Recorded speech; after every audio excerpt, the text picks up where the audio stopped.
Welcome back. Now for your 5-day weather forecast, we go outside to Colin Ellis. Thanks, guys. It's a warm and sunny one, all right, but the rain isn't far behind. Here's a look at your next 5 days. The temperature will reach a high of 16 degrees today with isolated showers this afternoon and a low of 6 overnight. Thursday will see a high of only 6 degrees with variable cloudiness and a low of 3. Friday, expected to be cloudy with showers, a high of 6 degrees and a low of 3. This weekend will see variable cloudiness, a high of 9 degrees on Saturday, dropping to a low of 4 overnight. And Sunday, the temperature will rise to 12 degrees, going down to 8 in the evening. So enjoy the warm weather today, but remember to pack a sweater or a light jacket on that brisk walk to class tomorrow. Now back to Tom and Lindsay in the studio. Toyota is recalling over 500,000 cars worldwide because of problems that could make it hard to steer. Drivers in the United States are among the most affected, with over 200,000 Camrys, Highlanders, and Siennas being recalled. Vehicle owners will receive a letter in the mail with instructions on how to get the issue repaired. Meanwhile, Toyota is advising customers who hear abnormal noises coming from their car's engine compartment to make a service appointment as soon as possible. Italy's cost of borrowing has increased to 7% after Prime Minister Silvio Berlusconi announced he will not run for another term. The country is at an all-time economic low with about $2 trillion worth of debt. The 7% mark is where countries such as Greece, Portugal and Ireland were forced to seek a bailout. Berlusconi says he will officially step down once economic reforms are introduced. He also says he is in favor of early elections. Penn State football coach Joe Paterno will be stepping down. The decision comes after the revelation that Paterno had some knowledge about the alleged abuse going on at the hands of Penn State defensive coordinator Jerry Sandusky. Sandusky has been charged with over 40 counts of child abuse. It is alleged Sandusky assaulted 8 adolescent boys. Paterno is retiring at the end of the team's season. Veteran soldier Pascal Lacoste is tasting victory after a 4-day hunger strike. Lacoste wanted the federal government to recognize uranium poisoning of soldiers who served in Bosnia. He insists he was poisoned while serving overseas, but the Veterans Affairs Department says it is unlikely any soldiers were contaminated.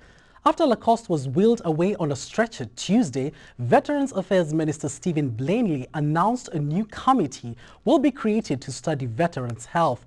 Lacoste says he hopes this will help vets who may be poisoned and don't even know it. The United Nations has been presented with a petition by lawyers representing 5,000 Haitians who fell victim to a cholera outbreak. The petition was filed by the U.S.-based Institute for Justice and Democracy, which says the UN is liable for failing to screen peacekeepers entering the country.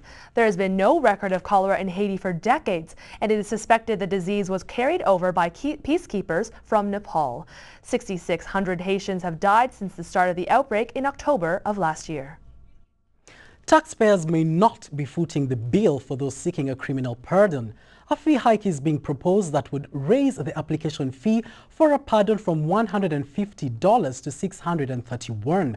Right now, the fee is subsidized by taxes. The Public Safety Department says pardons are not a right, and this proposal is to follow the principle that criminals should pay their own way. Also under consideration is a 2-tiered system that would see some criminals paying less than full $631 and others the entire amount. And now with your sports, here's Matt LaRue.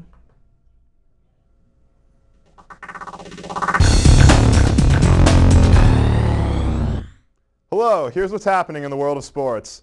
Humber's Kayla Monero has been named CCAA National Female Soccer Player of the Year. Monero scored 6 goals for the Hawks in 8 regular season games this year. She added the winning goal in the OCAA semifinal and hit from the spot when the gold medal game went to penalties. Monero's 31 career goals for Humber put her second all-time for Hawks scoring. The Hawks play their first game of the CCAA Championship Tournament tomorrow versus Humber College. Leafs fans appear to be losing patience with their team following another sloppy loss. The Buds were again booed by their home fans during and after a 5-1 loss to the Florida Panthers last night. Jonas Gustafsson was pulled after allowing 3 weak goals, 2 of which were 19 seconds apart. The Leafs are 5-5 in their last 10 games and will look to bounce back tomorrow in St. Louis. It was a busy night around the league last night with 8 other games. The Buffalo Sabres were 6-5 overtime winners over the Winnipeg Jets. Thomas Vanek scored twice, including the overtime winner for the Sabres. The Montreal Canadiens seem unable to shake their early season struggles. They dropped a 3-1 decision last night at home to Northwest Division leading Edmonton Oilers. In Calgary, Nicholas Backstrom shut out the Flames, leading the Minnesota Wild to a 3-0 victory. The St. Louis Blues blanked the Chicago Blackhawks 3-0. Dallas beat Washington 5-2 thanks to another strong game in net from Kari Lehtinen. The LA Kings beat the Nashville Predators 4-3. The New Jersey Devils were 3-2 winners over the Carolina Hurricanes, and the Detroit Red Wings beat the rival Colorado Avalanche 5-2. Current welterweight champion Floyd Money Mayweather has pledged to cover Smokin' Joe Frazier's funeral. Mayweather took to Twitter yesterday to send his condolence message, tweeting, "Rest in peace, Smokin' Joe. My thoughts and prayers go out to the Frazier family. We lost an all-time great tonight. My condolences go out to the family of the late, great Joe Frazier. The Money team will pay for his funeral services." Frazier, former heavyweight champ, who was the first person to beat Muhammad Ali in a fight, died Monday at age 67. Mayweather has paid for the funerals of other boxers in the past. Sad news for basketball fans, with no end in sight to the NBA lockout. The Players' Union has rejected the league's latest offer ahead of today's 5 p.m. deadline.